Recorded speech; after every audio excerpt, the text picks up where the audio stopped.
Bonjour à tous. Vous avez vu qu'il y a du monde pour organiser cette semaine, une première semaine donc transversale. C'est une nouveauté, c'est une nouveauté au pôle.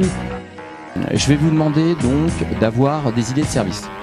Donc c'est pas forcément inventer quelque chose, c'est rendre plus facile des services existants. Donc une idée qui serait bonne, qui serait faisable, mais qui rapporterait pas d'argent, c'est pas une smart idée.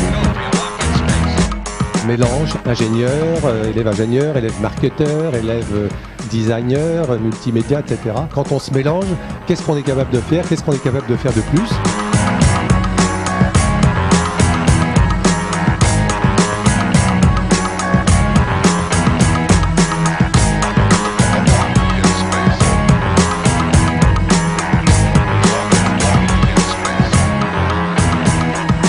L'objectif de cette semaine, c'était de trouver des idées en rapport avec les smart services pour les véhicules automobiles. C'est comme si on était dans une vraie boîte, vu qu'on avait un peu de tous les employés avec chacun des qualités différentes. L'avantage, c'est vraiment en termes d'idées, parce que chaque personne a un profil différent. On a vraiment des approches très différentes, sur des sujets qui peuvent paraître très simples. Tout ce qui est communication, l'IM a vraiment pu nous faire des petites applications sympathiques. Les ingénieurs ont pu apporter leur savoir-faire, leurs connaissances en termes informatiques, en termes techniques. L'école de commerce, il va y avoir une dimension marketing et financière beaucoup plus importante.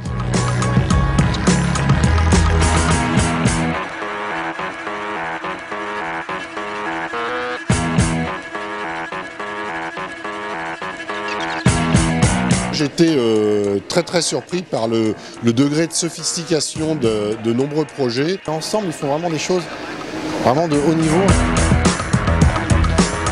J'ai vu des très belles choses autour de la livraison d'un coffre, autour de l'éco-coaching, autour de la gamification, donc tout un tas de smart services qui peuvent et bien évidemment se concrétiser chez PSA dans les mois et les années qui viennent.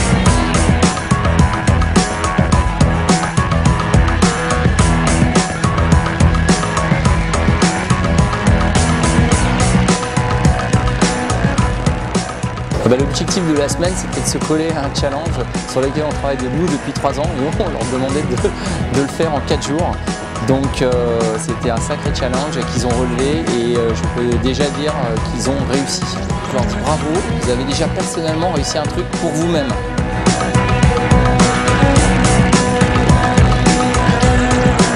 C'est ce qui fait la force du groupe Léonard de Vinci, c'est-à-dire que vous êtes capable d'apporter des compétences à la fois techniques, marketing et digital, ce qui fait un trio assez gagnant et va nous permettre de sortir des projets super innovants. On voulait d'abord vous remercier, vous avez joué le jeu, bravo à vous, bravo à toute l'organisation du pôle. Ils nous ont permis de réaliser ce challenge, nous sommes très heureux d'être là et encore une fois, vous avez eu des idées fantastiques. Les personnes doivent vous dire bravo. L'équipe gagnante, c'est l'équipe 54. Bravo.